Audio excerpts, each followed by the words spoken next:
Terima kasih tim Praise and Worship. Haleluya. Apa kabar semuanya?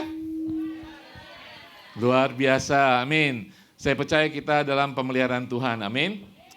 Iya, walaupun ada kabar-kabar mungkin COVID sedang datang lagi, tapi kita anak Tuhan dalam perlindungan Tuhan, amin. Kita sudah melewati masa-masa itu dan kita pasti akan melewati masa-masa itu bersama Tuhan. Amin, haleluya. Selamat bergabung bagi teman-teman yang menyimak secara online, Tuhan beserta saudara saat ini. Saudara, bulan lalu kita menyelesaikan seri khotbah dari kitab Lukas. Berapa banyak saudara diberkati? Amin, haleluya. Saya harap kita boleh belajar dari kitab Lukas yang kita bahas seri sebelumnya. Mulai hari ini kita akan memulai seri yang baru, judulnya Acts of Faith, tindakan iman. Ya, kita perlu tindakan iman, betul? Ataupun tindakan kita sendiri, ayo. Dan kebanyakan kita akan gagal dengan iman otak kita ya, bukan iman ilahi. Betul saudara ya? Kalau saya minta saudara bersaksi, pasti saudara akan gagal lagi. Kalau kita memakai kekuatan kita, betul? Nah, saat ini kita boleh memakai tindakan iman, amin? Tindakan iman, saudara. Kalau kita lihat, gereja mula-mula, nggak ada contoh gereja mega church, nggak ada contoh pendeta yang hebat, nggak ada contoh gereja yang luar biasa, contohnya hanya Roh Kudus. Mereka dengan iman melangkah membawa firman Tuhan kemanapun mereka ada, amin. Saudara tahu gereja mula-mula? Ya, sekarang kita bercermin saudara, gereja zaman sekarang lebih masuk ke diri, inward. Ya, sudah saatnya kita keluar, betul?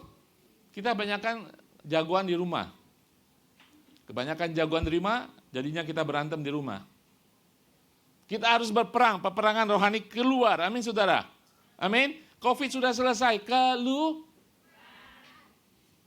jangan online, jangan di dalam, saya bisa sendiri. Sudah saatnya keluar. COVID sudah selesai, Tuhan memberkati kita. Saatnya kita boleh menjadi berkat bagi orang-orang sekeliling kita, ya tetangga kita. Ketika kita ke jalanan, ketika kita ke pasar, jadi berkat. Amin.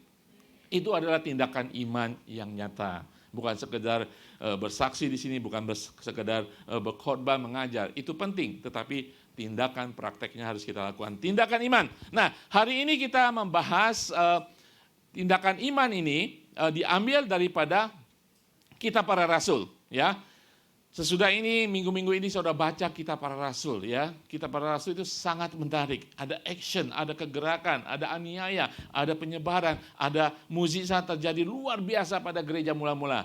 Kitab Kisah Para Rasul. Ya. Sekarang kita lanjutkan berarti Kitab Jemaat Tuhan. Amin. Tindakan iman. Ya kan?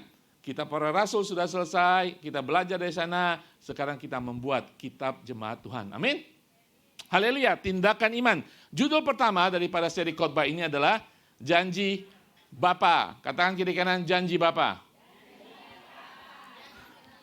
Ya, janji Bapa. Janji yang mana Pak Ari? Saudara tahu bahwa di Alkitab ada 8.810 janji Tuhan. Banyak ya?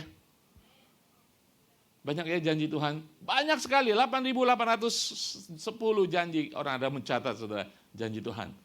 Tapi hari ini kita berbicara satu janji Tuhan yang maha penting, yang harus kita ketahui dan harus kita miliki. Janji Bapa. Hari ini kita akan berbicara tentang janji Bapa akan Roh Kudus, saudara.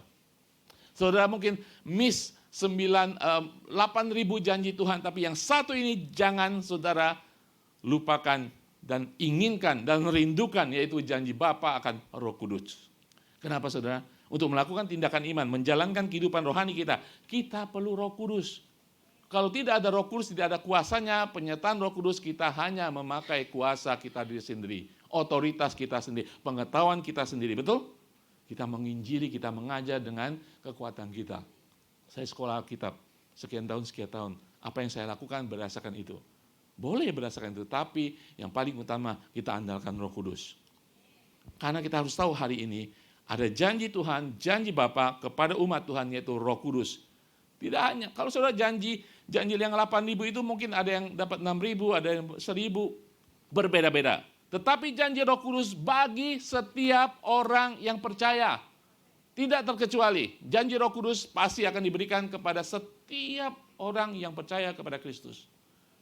Itulah janji Bapa. Nah, kita lihat di dalam Kisah Para Rasul, Tuhan Yesus memberikan instruksi sebelum dia naik ke surga. Ya, bentar lagi kita akan merayakan kenaikan Isa Al-Masih dan kemudian hari Pentakosta. Di dalam Kisah Para Rasul 1:4-5. Pada suatu hari ketika ia makan bersama-sama dengan mereka, ia melarang mereka meninggalkan Yerusalem dan menyuruh mereka tinggal di situ menantikan janji Bapa. Yang demikian katanya, telah kamu dengar daripadaku. Berarti Tuhan Yesus pernah mengatakan itu. Sebab Yohanes membaptis dengan air, tetapi tidak lama lagi kamu akan dibaptis dengan Roh Kudus. Haleluya. Saudara, ini janji Bapa. Kamu akan dibaptis oleh Roh Kudus. Ini dikatakan kepada murid pada saat itu dan pengikut Tuhan pada saat itu. Nah, saya ingin bertanya, saudara manusia berjanji, tapi manusia ingkar janji kan? Betapa banyak saudara menerima janji dari pasangan hidup saudara, dari bapak ibu saudara, ya kan? Mungkin saudara masih ingat janji itu. Pulang Indonesia liburan, bapak dulu waktu kecil kan janji ini, janji itu, mana? Ya kan? Gitu? Bapaknya pasti, ibunya pasti, oh iya maafkan bapak ya. Saudara kan tetap mengingat janji orang tua, walaupun saudara tidak menuntutnya lagi, karena saudara bisa bayar sendiri. Bapak dulu janji beli sepeda, masa mau minta sepeda lagi? Enggak kan? Tetapi saudara mengingat janji itu, karena itu bapak ibu saudara, ya kan? Ya kan saudara hanya mengingat suatu memori. Tetapi hari ini kita berbicara tentang janji Bapa kita surgawi. Amin. Bapa surgawi tidak pernah gagal untuk melunaskan janjinya sesuai dengan firman Tuhan. Apalagi janji yang maha penting ini untuk kita menerima Roh Kudus. Amin, saudara. Nah, Yesus mengatakan seperti apa yang kukatakan. Kalau kita lihat, Yesus sebelumnya di dalam Injil Lukas sudah mengatakan janji ini. Ya, ini diulang lagi ketika dia akan naik ke surga. Di dalam Lukas 3:16. Saudara ingat Yohanes 3:16, saudara hafal ya? Begitu besar kasih Bapa. Nah, ayat ini Lukas 3:16 sama 3:16 saudara harus ingat juga karena ini maha penting. Yohanes menjawab dan berkata kepada semua orang itu, aku membaptis kamu dengan air, tetapi ia yang lebih berkuasa daripadaku yang akan datang, dan membuka tali kasutnya pun aku tidak layak. Siapa itu? Yesus. Iya, Yesus akan membaptis kamu dengan Roh Kudus dan dengan api. Yohanes mengatakan, dicatat dalam kitab Lukas, aku membaptis kamu dengan air. Dia yang akan datang, yang luar biasa. Buka tali kasut aku pun nggak pantas. Dia akan membaptis kamu dengan Roh Kudus dan api. Nah, berikutnya Lukas 24:39 mengatakan, dan aku akan mengirim kepadamu apa yang dijanjikan Bapakku. Ini Yesus mengatakan, tetapi kamu harus tinggal di dalam kota ini sampai kamu diperlengkapi dengan kekuasaan dari tempat Maha Tinggi. Janji Bapa. Janji Bapa digenapi. Janji manusia mungkin sampai saat ini, maaf kalau saya janji ya, saya lupa. Saya ingat kembali ada beberapa janji, ada yang WhatsApp masuk, saya janji saya akan memberikan bertemu dan juga memberikan keterangan dan sebagainya. Saya lupa, maafkan saya. Tapi janji Bapa tidak pernah lupa, amin. Janji Bapa ya dan amin dan tepat pada waktunya. Saya tahu pasti ada yang komplain. Hari dulu Tuhan pernah berjanji. Saya mendengar janji Bapa, kasih ini, kasih itu. Ya, memulihkan suami saya, memulihkan keluarga saya, tapi belum terwujud. Janji Bapa, ya dan amin. Tetapi sesuai dengan kehendak Bapa. Setuju? Sesuai dengan waktunya Tuhan. Amin. Hari ini kembali kepada Roh Kudus. Nah, ketika janji Bapa dinyatakan oleh Yohanes, dikatakan oleh Yesus, terwujud ketika hari Pentakosta. Betul? Nah, kita mau lihat apa janji Bapa? Yang pertama, apa janji Bapa? Apa janji Bapa, saudara? Kita tahu Roh Kudus. Dan apa itu Roh Kudus? Saya percaya jemaat Tuhan mengerti Roh Kudus ya. Ada yang bisa berbahasa roh, ada yang mengerti sepotong-sepotong, ya kan? Ya. Saya ingin katakan, ketika jemaat Tuhan, ketika kita percaya kepada Kristus, disebut sebagai orang Kristus, pengikut Christ, pengikut Kristus. Kita mengenal ada dua baptisan. Pertama adalah baptisan air dan baptisan Roh Kudus, kita mengerti itu. Yang satu dilakukan oleh manusia, baptisan air, dimulai oleh Yohanes. Kemudian, baptisan Roh Kudus dilakukan hanya oleh Yesus Kristus. Jadi saya nggak bisa membaptis saudara dengan baptisan Roh Kudus. Pendeta, hamba Tuhan bisa mendorong saudara untuk menerima baptisan Roh Kudus, menganjurkan supaya saudara merindukan baptisan Roh Kudus. Tetapi baptisan Roh Kudus hanya dilakukan oleh Yesus. Baptisan air dilakukan manusia. Mulai dari Yohanes ketika membaptis orang-orang pada saat itu. Bahkan Yohanes membaptis Yesus Kristus. Nah, saudara kita lihat Lukas 3, 21 ayat 22. 22 ayat Lukas 3. Dan ini baptisan Yesus ya. Dan ketika seluruh orang banyak itu telah dibaptis oleh Yohanes, dan ketika Yesus juga dibaptis baptisan air, dan sedang berdoa. Dia dibaptis air oleh Yohanes Pembaptis dan berdoa, terbukalah langit. Dan turunlah Roh Kudus dalam rupa burung merpati ke atasnya. Ini adalah baptisan Roh Kudus. Ketika Roh Kudus memenuhi Yesus, manusia Yesus pada saat itu. Dan terdengarlah suara dari langit, engkaulah anakku yang kukasihi, kepada mula aku berkenan. Jadi Yesus mengalami dua baptisan pada saat itu. Baptisan air dan baptisan Roh Kudus. Ya, jadi kita tahu ada dua baptisan. Nah, berbicara tentang janji Bapa kepada kita umat perjanjian baru tentang baptisan Roh Kudus, sebenarnya kalau saudara mengerti baptisan Roh Kudus ataupun pengurapan Roh Kudus sudah terjadi dalam perjanjian lama. Ya, perjanjian lama sudah ada, tapi baptisan kepada semua orang terjadi hanya ketika perjanjian baru. Ketika hari Pentakosta selesai, terjadilah baptisan bagi semua orang. Ya. Pada perjanjian lama, Roh Kudus datang mengurapi seseorang, hamba Tuhan, ketika diberikan tugas khusus. Ya, saudara, ketika pada zaman Raja Daud, ketika dia ingin membangun bait suci, Tuhan memakai orang-orang tertentu, diurapi orang-orang tertentu untuk membangun bait suci. Jadi ketika selesai, Roh Kudus tidak ada lagi dalam kehidupan mereka. Dan banyak hamba Tuhan seperti Gideon, ketika ditugaskan dengan tugas yang spesial, dia diurapi oleh Roh Kudus. Samson diurapi Roh Kudus, bahkan Raja Saul, saudara. Raja Saul, ketika diangkat menjadi raja, Tuhan mengurapi dia dengan Roh Kudus. Sampai terakhir kembali dia ditinggalkan oleh Roh Kudus ketika dia berdosa, meninggalkan Tuhan. Tidak taat kepada Tuhan. Tapi saudara harus ingat, itu perjanjian lama. Roh Kudus datang dan pergi sesuai dengan kehendak Tuhan. Ketika tugas selesai, Roh Kudus meninggalkan orang itu. Jadi pada perjanjian lama, Roh Kudus juga mengurapi orang-orang secara khusus.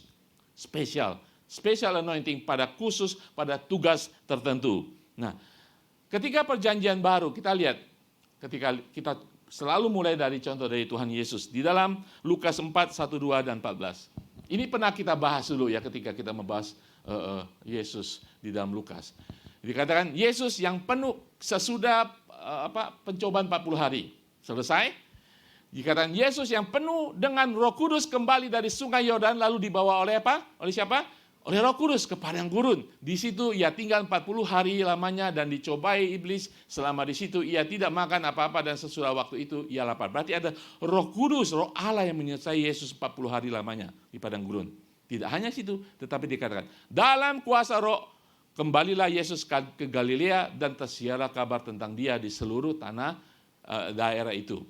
Dan ketika Yesus memulai pelayanannya, dia masuk ke sinagoga, dia buka Taurat, dikatakan Roh Allah ada padaku. Itu contoh teladan bahwa Yesus selalu dipenuhi oleh Roh Allah. Tetapi itu terjadi ketika dia mengalami baptisan air dan baptisan Roh Kudus di sungai Yordan. Nah saudara, itulah janji Allah digenapi, dinyatakan. Nah, yang saya ingin katakan sekarang kedua, kapan janji Bapa digenapi? Kapan janji Bapa digenapi? Nah, kapan saudara? Ada yang bisa jawab?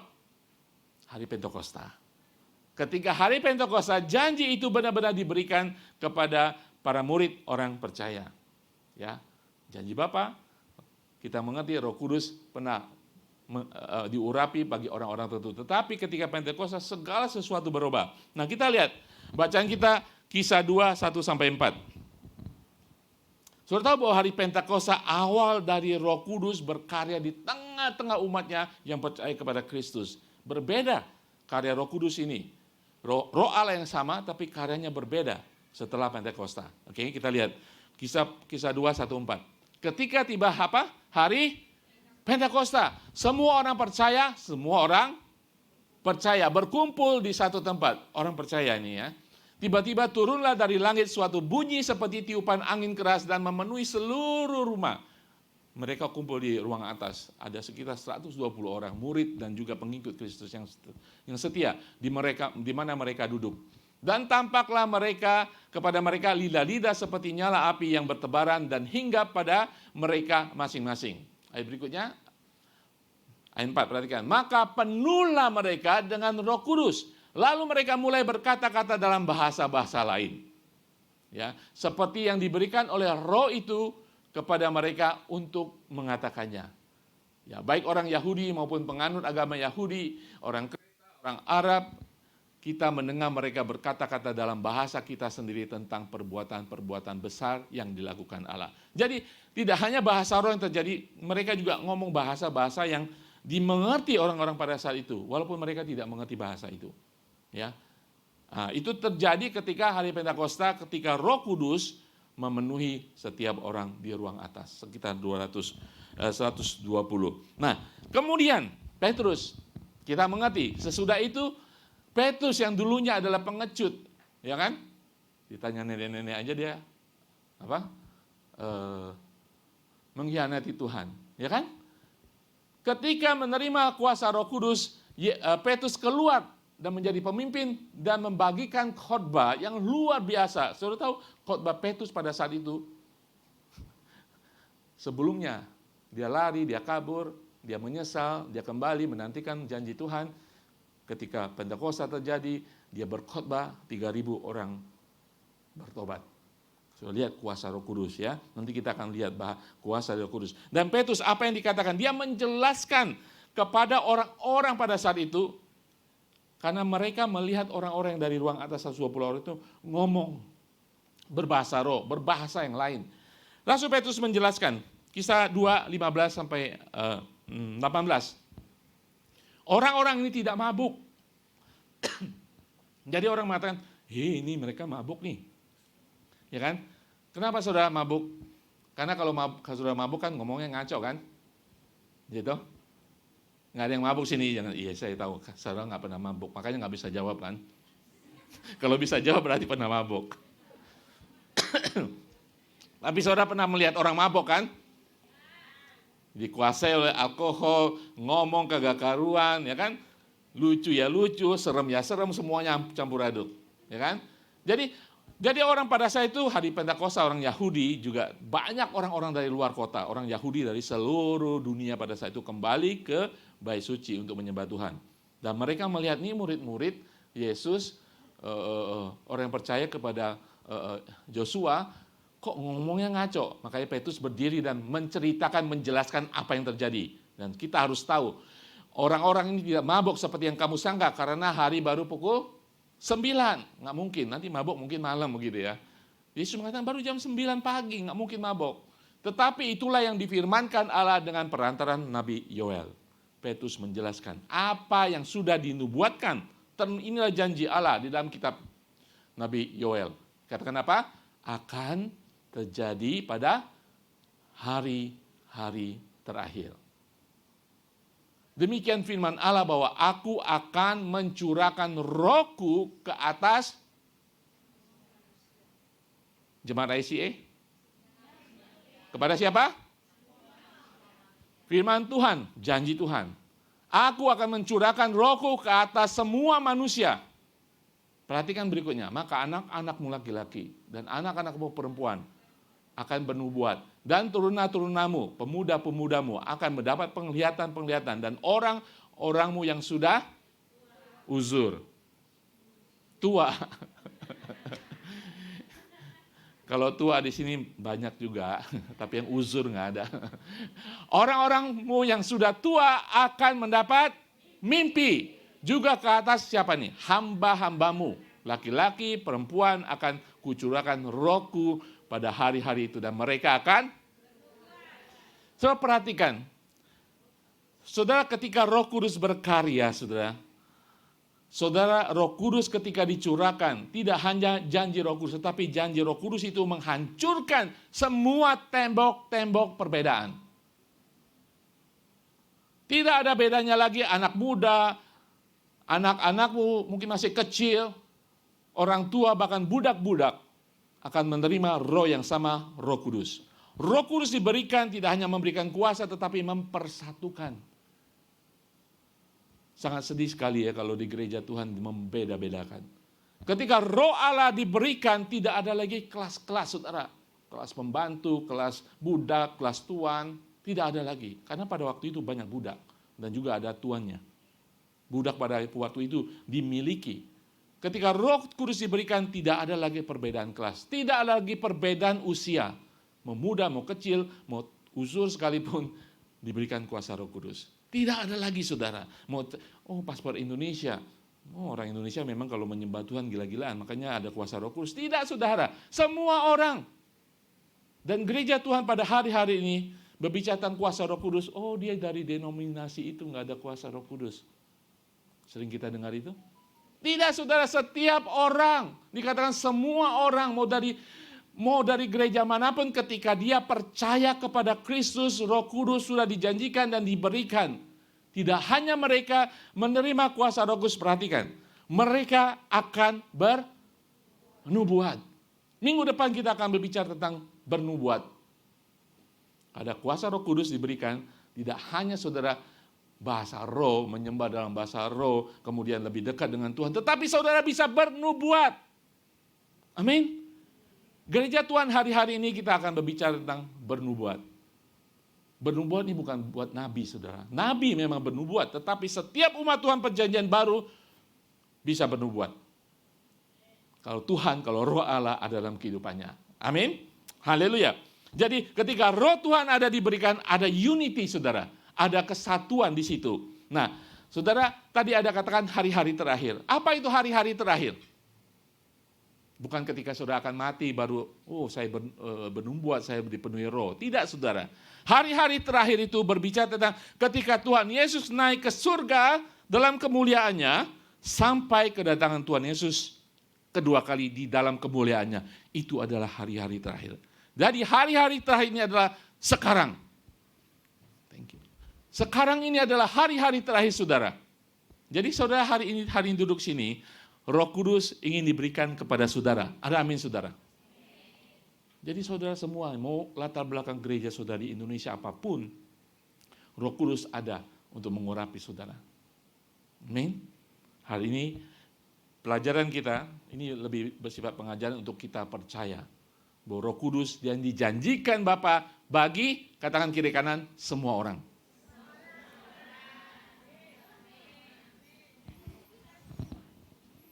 Katakan sekali lagi, Roh Kudus diberikan kepada kamu, tahu?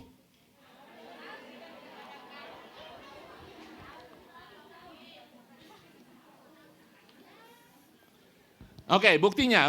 Saya tambahkan buktinya lagi. Di dalam Kisah 8, 14 sampai 18. Ketika rasul-rasul, ini pelayanan gereja mula-mula ya. Ketika rasul-rasul di Yerusalem mendengar bahwa tanah Samaria telah menerima firman Tuhan. Mereka sudah menerima Injil. Mereka mengutus Petrus dan Yohanes ke situ. Setibanya di situ, kedua rasul itu berdoa, ingat, supaya orang-orang Samaria itu beroleh Roh Kudus. Sebab Roh Kudus belum turun di atas seorang pun di daerah mereka di Samaria. Karena mereka hanya dibaptis dalam apa? Nama Tuhan Yesus. Kemudian keduanya menumpangkan tangan di atas mereka, lalu mereka menerima. Jadi tidak hanya di Yerusalem, tidak hanya di antara para murid dan pengikut awal, tetapi juga mulai ke Yerusalem. Nah, berikutnya kita lihat Kisah 10 berlanjut. Tadi Kisah 8, Kisah 10. Ketika Petrus sedang berkata demikian, turunlah Roh Kudus di atas semua orang yang mendengarkan pemberitaan itu. Amin.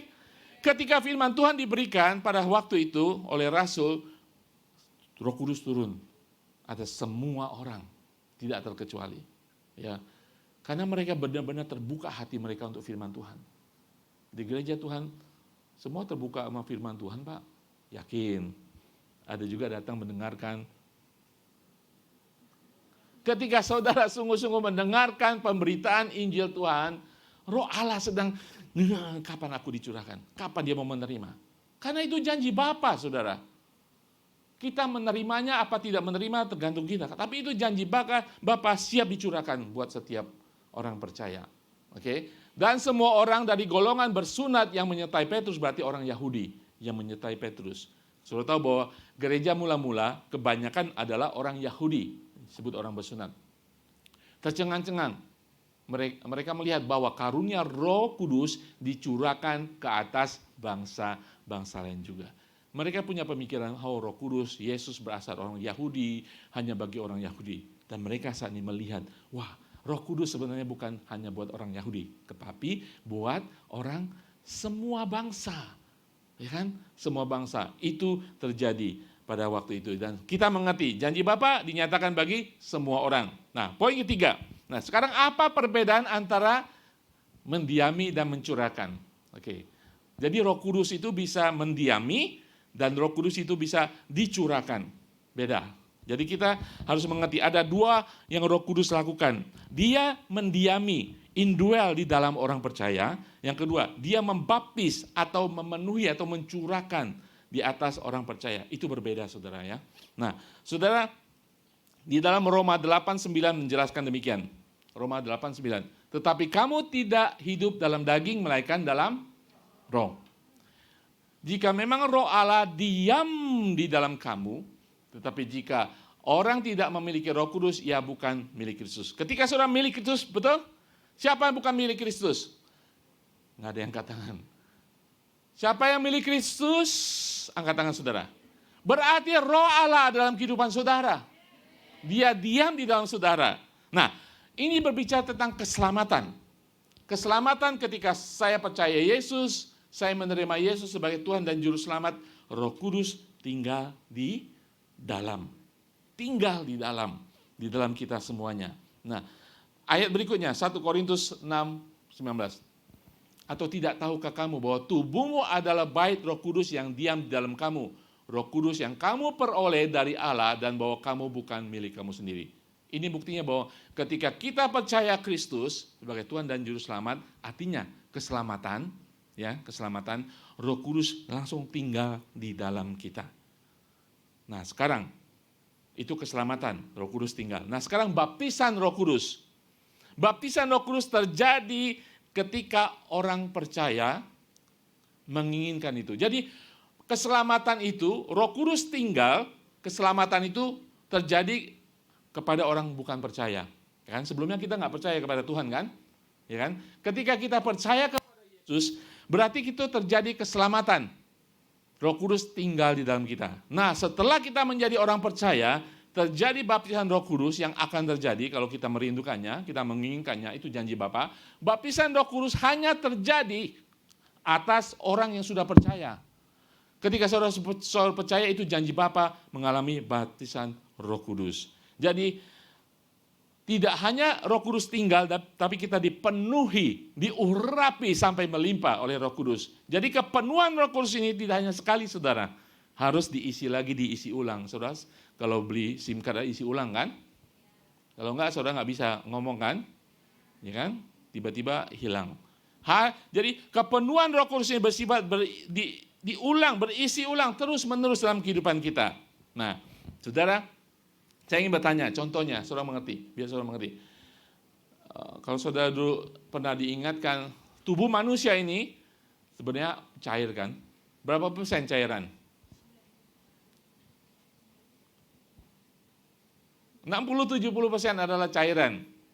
Ya, makanya ketika saudara ada budaya di Toraja, ya, ada yang berasal dari Toraja, ya kan? Ketika ada sanak familinya, keluarga dekatnya meninggal kan, ditaruh di ruang atas kan, ya kan? Setiap beberapa waktu ada upacara, dikeluarkan lagi, diganti bajunya yang sudah itu. Tetapi mayatnya sudah kering kan? Karena airnya sudah keluar, cairnya sudah keluar, tinggal tulang, daging dan ototnya sudah kering. Jadi tubuh manusia itu 70% adalah air, ya kan? Tetapi ketika suatu saat saudara sakit, saudara ke dokter bilang kamu kurang minum air. Kamu minimal sehari harus minum 8 gelas, bukan 8 ember. Nggak tidur saudara ke WC terus. 8 gelas. Saudara protes sama dokter, 7 tubuh saya menurut pelajaran biologi kan 70% air, mengapa saya minum air? Nah itulah maksudnya. Saudara katakan, tadi Pak Ari bilang ketika kita percaya, orang belum percaya kepada Yesus, keselamatan terjadi, Roh Kudus tinggal di dalam saya. Terus mengapa saya harus menerima baptisan Roh Kudus lagi? Saudara mengerti sekarang? Walaupun Roh Kudus tinggal di dalam kita, baptisan Roh Kudus terjadi supaya kita tinggal di dalam Roh Kudus. Nah, jeleknya begini. Kita tahu Roh Kudus tinggal dalam kita ya. Di dalam Efesus mengatakan ketika kita percaya, keselamatan terjadi, Roh Kudus dimeteraikan. Roh Kudus dimeteraikan sampai pada hari Tuhan, mengawal iman kita, mengawal pelayanan kita, mengawal kehidupan Kristen kita sampai hari Tuhan.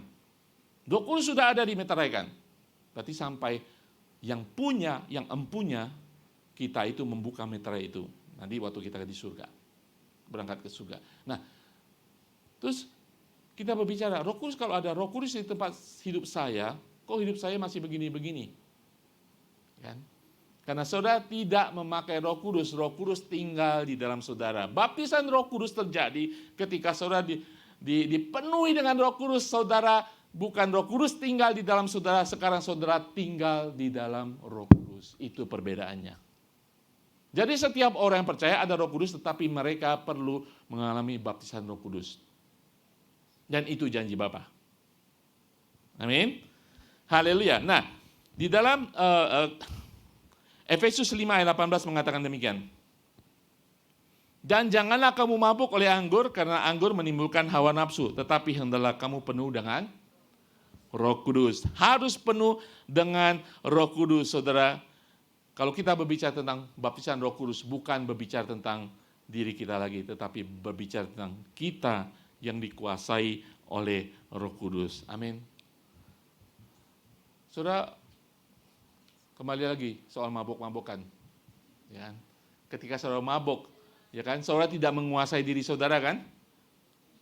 Ya kan? Alkohol yang menguasai orang itu, bukan saudara yang ada yang mabuk sini. Ketika seseorang mabuk, alkohol yang menguasai orang itu kan? Makanya ngaco. Ya kan? Ngomongnya ngaco, belagunya ngaco, tingkah lakunya ngaco, ya kan? Ya kan? Kalau saudara bilang, oh oke, kalau yang mabok gitu ya, kamu joget, dia joget. Ya kan? Kamu lari, dia lari. Dia tidak bisa menguasai dirinya lagi. Nah, maksud dari firman Tuhan ini dalam Efesus 8:15 ini, ada ayat yang lain mengatakan, janganlah, ini terjemahan lain, janganlah kalian mabuk oleh anggur, sebab itu akan merusakkan kalian. Ya, sebaliknya hendaklah kalian dikuasai oleh Roh Allah. Jangan minum anggur terlalu banyak. Itu membuat hidupmu ya murahan kan, disuruh apa aja mau. Minumlah Roh Tuhan seteguk besar daripadanya. Itu terjemahan lain.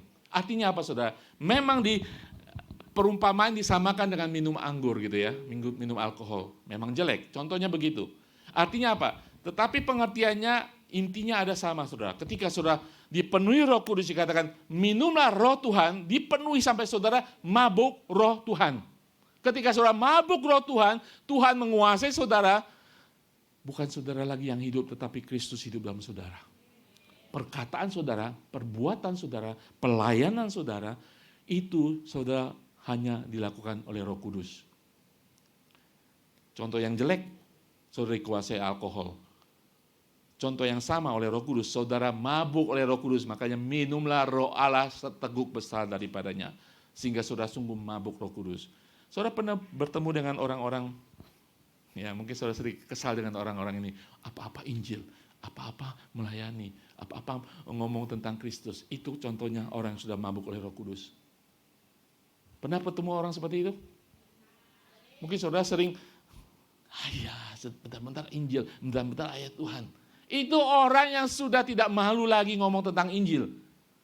Dia sudah disetir, dikuasai, dipimpin, diberikan wahyu oleh Roh Kudus, sehingga mereka itu adalah orang-orang yang mabuk oleh Roh Kudus.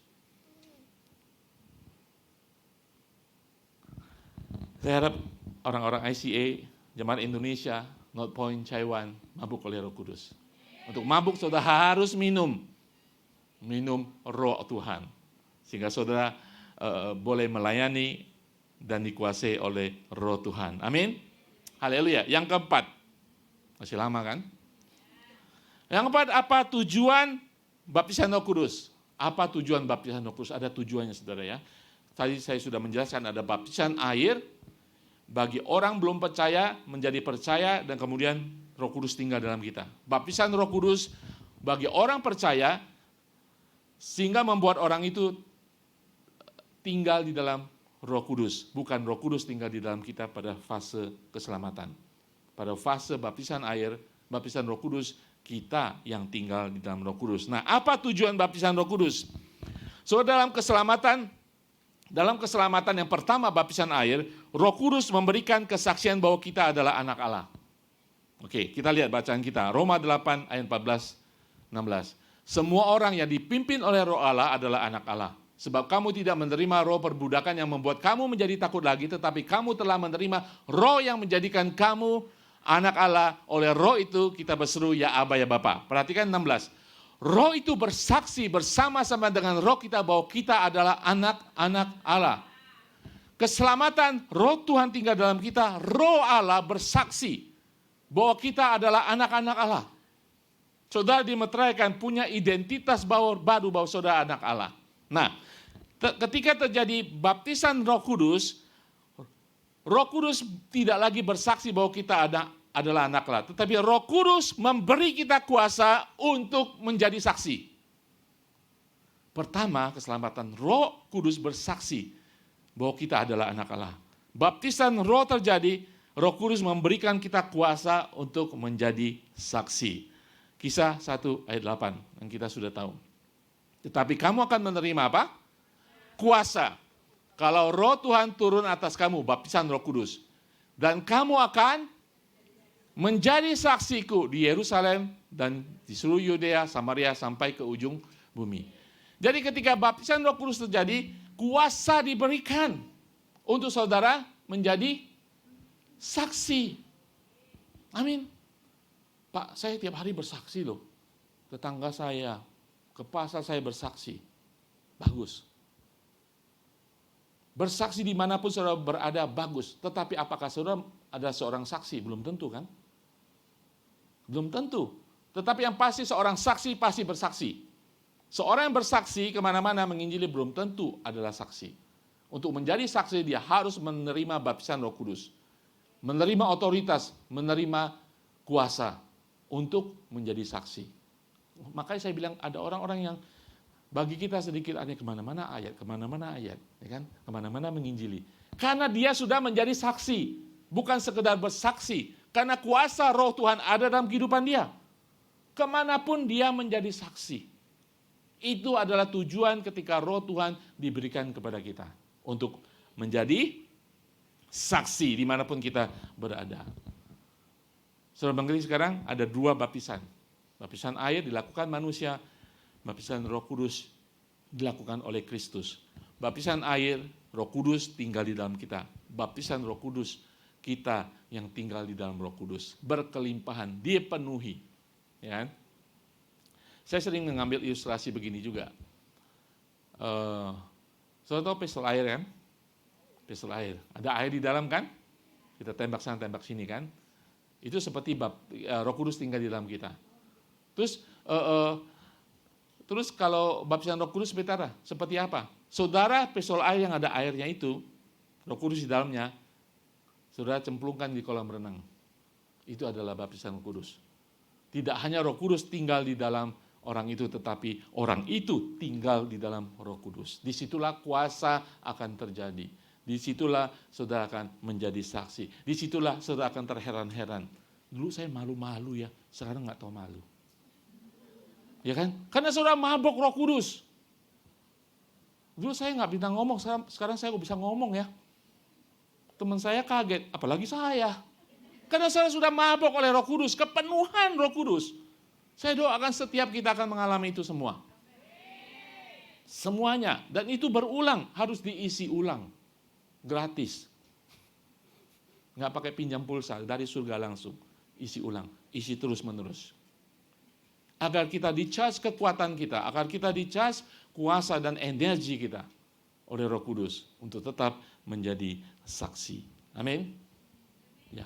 apa yang dikhotbahkan, mungkin kita tahu dulu ya, setengah-setengah, ya kan?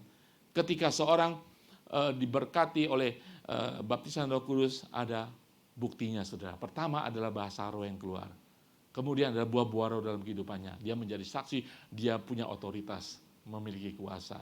Amin. Dan tidak hanya itu, ketika baptisan Roh Kudus terjadi, tidak hanya berbahasa roh, tapi juga bernubuat. Minggu depan kita akan berbicara tentang bernubuat. Ya, bernubuat juga bukan hanya buat nabi, ya mungkin sekarang sudah tidak ada nabi. Pada waktu lalu memang nabi hanya bernubuat, tetapi ketika perjanjian baru, Roh Kudus memperbaharui segala sesuatu, sudah tidak hanya menjadi saksi, tetapi bernubuat. Saudara bisa melihat, seperti tadi katakan, bisa bermimpi, bisa menerima Tuhan, dan bernubuat. Bernubuat untuk membangun gereja Tuhan, membangun sesama tubuh Tuhan. Amin. Saudara, mengapa gereja Tuhan saat ini banyak yang tidak percaya Roh Kudus, tidak percaya baptisan Roh Kudus, setengah-setengah? Kenapa, saudara? Karena iblis ingin menekan janji firman Tuhan, bahwa kamu akan menerima kuasa. Kuasa loh, ini bukan main-main. Bahwa Roh Kudus akan diberikan kepada semua orang. Bukan tentang gereja ini, gereja itu, denominasi ini. Tidak peduli dengan doktrin gereja, tetapi doktrin firman Tuhan yang paling penting. So tadi membaca semuanya. Bukan berbicara tentang gereja ICA, gereja ini, gereja itu. Tapi firman Tuhan mengatakan bahwa semua orang akan menerima janji Bapa. Amin. Dan semua orang akan memiliki kuasa. Saya berdoa supaya kita akan memiliki kuasa. Bukan kuasa kita, bukan kuasa pengetahuan kita, tetapi kuasa Roh Kudus. Akan dicerminkan nanti ketika saudara mabuk oleh Roh Kudus. Amin. Ingat, iblis tidak mau membuat kita mengerti akan hal-hal ini. Iblis ingin menekan dengan doktrin gereja, dengan pengertian kita sendiri bahwa ya Roh Kudus kan buat gereja itu saja. Ya kan? Padahal ini kan firman Tuhan. Roh Kudus kan buat gereja yang memang seperti orang ICA ini, ya kan? Tidak, setiap gereja Tuhan yang percaya kepada Kristus, orang percaya memiliki janji Bapa. Amin. Amin. Katakan kiri kanan, kamu punya janji Bapa. Nah, sekarang kembali kepada botol air, saudara. Kenapa banyak umat Tuhan yang tidak dipenuhi Roh Kudus, tidak dibaptis Roh Kudus? Saudara, kalau saudara punya botol air gitu ya, seperti ini ya, seperti ini, pas banget contohnya. Botol air ini sudah penuh, saudara. Saya bisa mengisinya lagi? Nggak bisa, saya isi lagi, sudah penuh. Gitu? Apakah saya bisa mengisi ini walaupun setengah? Nggak bisa karena ditutup, rapat. Dalam kehidupan umat Tuhan, kadang-kadang kita kepenuhan bukan Roh Kudus. Kita penuh dengan hal-hal duniawi. Betul? Jadi Roh Kudus tidak bisa dicurahkan lagi. Kita penuh dengan kesombongan kita, ketinggian hati kita. Saya nggak iklan ya. Terus kita menutup hati kita. Kepahitan sudah menutup hati kita. Kemarahan, emosi, dendam menutup hidup kita sehingga Roh Kudus tidak bisa dicurahkan lagi. Ya ada Roh Kudus, tapi kepenuhan Roh Kudus tidak bisa terjadi karena sudah penuh dengan hal-hal duniawi. Ataupun kita menutup diri. Untuk kita bisa dipenuhi oleh Roh Kudus, harus buka tutupnya. Kita harus buang penghalang ini. Kehidupan kita yang lama, yang tidak memuliakan Tuhan. Dosa kita. Masa lalu kita. Itu yang menutup Roh Kudus memenuhi hidup kita. Dan kemudian kita harus mengosongkan kesombongan kita. Ya kan? Narsisme kita. Narsisme tahu kan? Orang yang suka narsis. Ya. Orang yang membanggakan diri, ya orang yang tidak peduli, orang yang jahat, orang yang berdosa, harus buang semuanya sehingga Roh Kudus bisa kembali memenuhi kita. Amin. Habis ini kita akan berdoa. Amin. Kita harus mengambil tutup ini, mengosongkan, dan kita mau diisi oleh Roh Kudus. Diisi sampai meluap, diisi sampai kita mabuk oleh Roh Kudus. Amin. Supaya kita memiliki kuasa untuk menjadi saksi. Saudara bingung kan? Gereja Tuhan kenapa tidak menjadi saksi? Saya mengikut Tuhan, kenapa saya nggak berani ya bersaksi? Karena tidak ada kuasanya. Kenapa tidak ada kuasa? Karena kebanyakan kuasa dewek, kuasa diri sendiri. Kenapa? Karena kepenuhan. Keakuan saya ini kepenuhan. Sehingga Roh Kudus tidak bisa mengisi lagi. Apa? Kebanyakan hal-hal yang menutupi hidup saya. Sehingga saya tidak bisa dipenuhi lagi. Amin. Siapa ingin dipenuhi oleh Roh Kudus? Hari ini kita ingin isi ulang. Dan isi terus-menerus. Sehingga saudara akan memiliki kuasa untuk menjadi saksi. Amin. Tidak ada cara lain, saudara harus membuang segala sesuatu yang sudah menjadi penuh ini. Tidak ada cara lain, saudara harus membuang segala penutup-penutup roh saudara, penutup hati saudara, sehingga saudara terbuka buat curahan Roh Kudus. Amin.